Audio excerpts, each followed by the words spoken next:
बिस्मिल्लाहिर्रहमानिर्रहीम। प्यारे बच्चों, अस्सलामु अलैकुम। हमने नज़्म पढ़ी थी हमदे पाक। उम्मीद है आपने उसे गौर से सुना होगा और उसे दोहराया भी होगा। आज हम उसकी मश्क देखेंगे।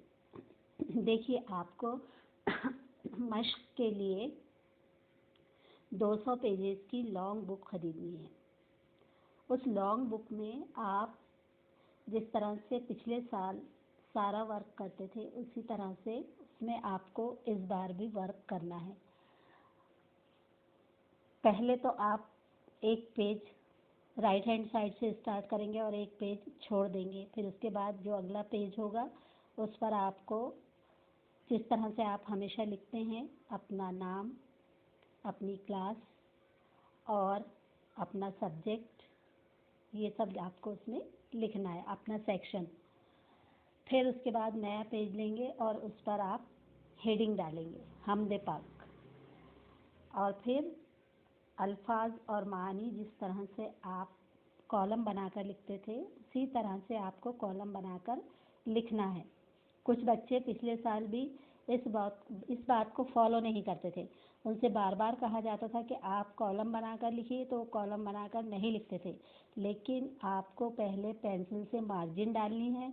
मार्जिन के बाद में आपको 2 कॉलम बनाना है। आपको बताने की ज़रूरत नहीं है क्योंकि आप ये काम कर चुके हैं। आपके पास कॉपी जो है वो बनी हुई है, तैयार है। उसमें देखिए आपने किस तरह से मीनिंग लिखे थे और फिर आपको मीनिंग लिखना है। पूरे जितने इसमें मीनिंग है वो सब के सब पूरे के पूरे आपको कॉपी में लिखना है।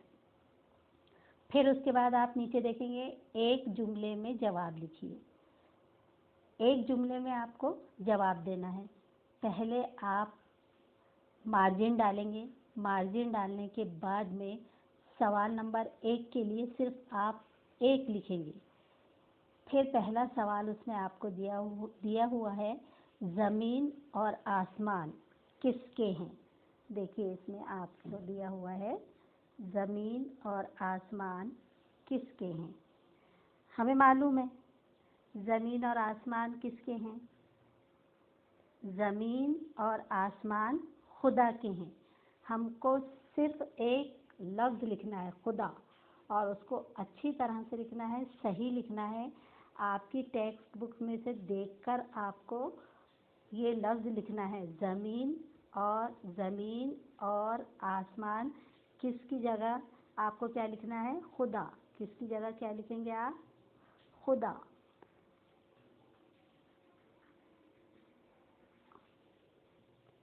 इस तरह से खुदा यहाँ पर आप लिखेंगे,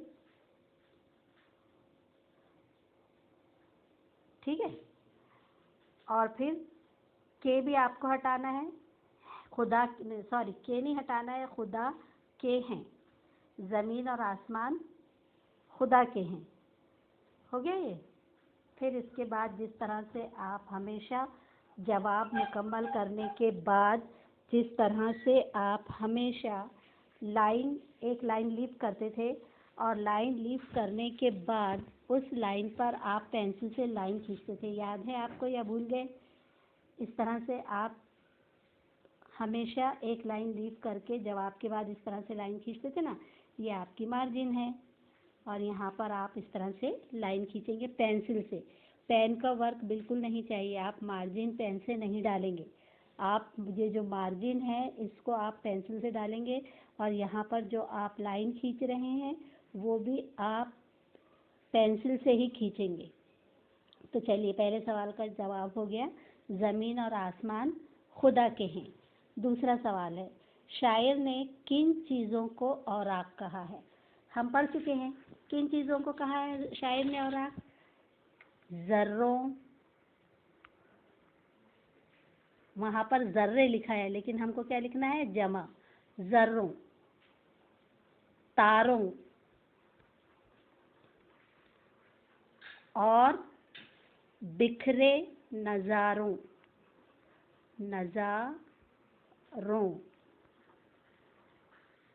ज़र्रों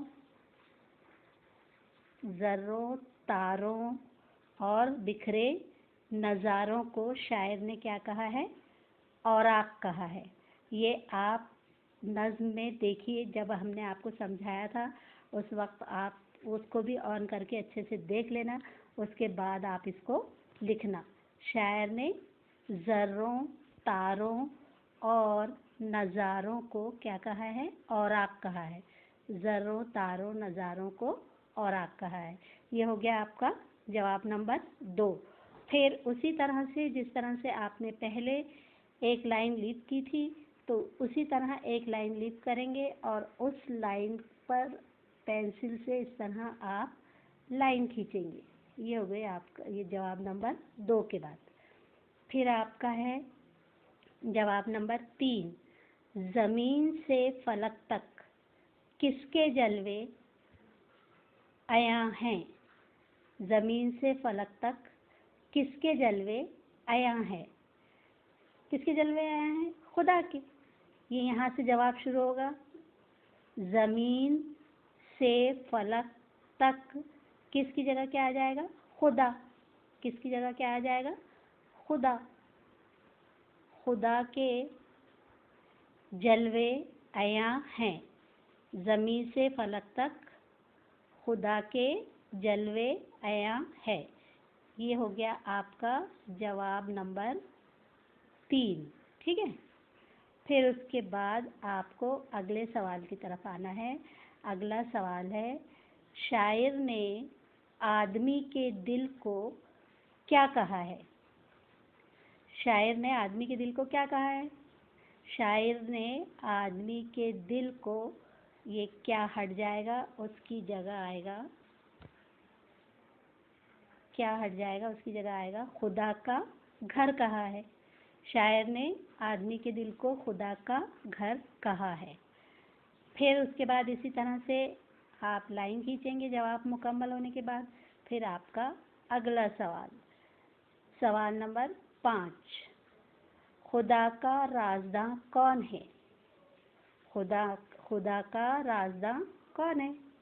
कौन है खुदा का राज़दां? खुदा का राज़दां इंसान है।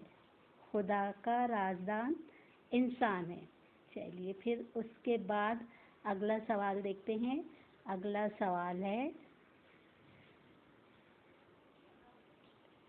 शायर ने खुदा का कारवां किसे कहा है? अब हमको इस बात का जवाब देना है कि शायर ने खुदा का कारवां किसे कहा है?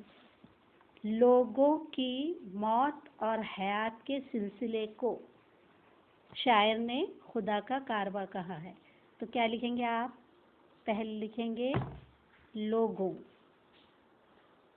लोगों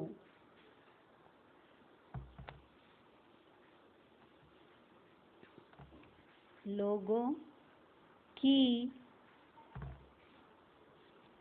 मौत और हयात। लोगों की मौत और हयात के तो आसान है, सबको लिखते आता है। लोगों की मौत और हयात के सिलसिले सिलसिले को शायर ने खुदा का कारवां कहा है। लोगों की मौत और हयात के सिलसिले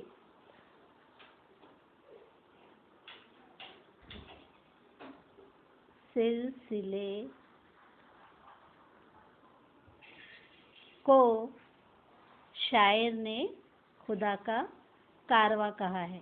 ये लफ्ज़ जो है वो सिलसिले, ये इसमें आप अगर पलटा कर देखेंगे पेज आपका, तो उसमें आपको ये मिल जाएगा, या फिर आप घर में किसी से भी पूछ कर लिख सकते हैं उसको। आपको कोशिश करनी है। वैसे भी हमने आपसे कहा था कि जब आप इंशाअल्लाह ताला 7th क्लास में पहुंच जाएंगे तो हम आपको बोर्ड पर नहीं लिखाएंगे बल्कि डिक्टेट करेंगे, हम आपको ज़बानी लिखाएंगे। अभी अभी तो आपको लिखना ही है, आपको खुद से लिखते आना चाहिए। अगर आपने समझ भी लिया, सब आपको याद भी है, लेकिन उस वक्त तक वो बेकार है जब तक आप उसको लिख नहीं सकते। अगर आप लिख नहीं सकते तो आप ना उसको पेपर में लिख पाएंगे और ना आपको उस पर कोई नंबर मिलेंगे। ठीक है, इसलिए आपको इन सारी चीज़ों को लिखते भी आना चाहिए। तो ये आज आपके 6 सवालों के जवाब हो गए। पहला है, एक बार हम फिर से दोहरा रहे हैं उसको, आप ध्यान से सुनिए। आप बार बार इसको ओपन करना और ओपन करके बार बार सुनना और देखना और उसको फिर आप लिखना अपनी कॉपी में। ज़मीन और आसमान किसके हैं? ज़मीन और आसमान खुदा के हैं। शायर ने किन चीज़ों को और आप कहा है? ज़र्रों, तारों और बिखरे नज़ारों को शायर ने और आप कहा है। ज़मीन से फलक तक किसके जलवे आया हैं? ज़मीन से फलक तक खुदा के जलवे आया हैं। शायर ने आदमी के दिल को क्या कहा है? शायर ने आदमी के दिल को खुदा का घर कहा है। खुदा का राज़दार कौन है? खुदा का राज़दार इंसान है। शायर ने खुदा का कारवां किसे कहा है? लोगों की मौत और हयात के सिलसिले को शायर ने खुदा का कारवां कहा है। अब ये आपको कॉपी में अच्छे से खूबसूरत अल्फाज बनाकर लिखना है और सबसे ज़रूरी और अहम चीज़ ये है कि आप उस पर डेट डालेंगे। बिना डेट डाले आपको काम नहीं करना है। आप बाकायदा डेट वाइज हर काम करेंगे और फिर उसके बाद आप जिस तरह से पिछले साल 5 जुमले लिखते थे, उसी तरह से खुशखती के तौर पर आपको 5 जुमले लिखने हैं, क्योंकि अगर आप नहीं लिखेंगे तो आपकी जो स्पीड है वो कम हो जाएगी, आप गलतियां ज़्यादा करेंगे। इस तरह से आपका सारा जो मतलब आपने जितनी मेहनत की थी पिछले साल वो सारी रायगा हो जाएगी। इसलिए उस मेहनत को रायगा नहीं जाने देना है, उस मेहनत को जारी रखना है ताकि आपका जो है आपकी हैंडराइटिंग अच्छी हो, आपको लिखते आए, आप बिना देखे लिखने के काबिल हो जाएं। क्योंकि आप समझ लेते हैं, आप सारी चीज़ों के जवाबात आपको मालूम होते हैं, लेकिन आप उसको लिख नहीं पाते। और लिख इसलिए नहीं पाते कि आपको उस चीज़ की प्रैक्टिस नहीं होती, आप उस चीज़ को दोहराते नहीं हैं, आप बार बार किसी चीज़ को लिखते नहीं हैं। जब तक आप बार बार लिखेंगे नहीं, आपको सही लिखते नहीं आएगा। अगर आपको सही लिखना है तो आपको दोहराना होगा, आपको बार बार लिखना होगा, आपको मेहनत करनी होगी। और देखिए बेटा, इतनी दिन की छुट्टियां, ये कोई मामूली छुट्टियां नहीं है, आपने बहुत छुट्टियां गुजार ली हैं। अब आपको यूँ समझिए कि आपका स्कूल जो है वो स्टार्ट हो चुका है, आपका स्कूल खुल गया है और आपको ये सारे काम ये समझ के करना है कि आप स्कूल आ रहे हैं और आपको जो भी होमवर्क दिया जा रहा है वो आपके लिए करना ज़रूरी है। और इस बात को ध्यान में रखते हुए आपको सारे काम करने हैं। ठीक है, अल्लाह हाफिज़, फ़ी अमानिल्लाह।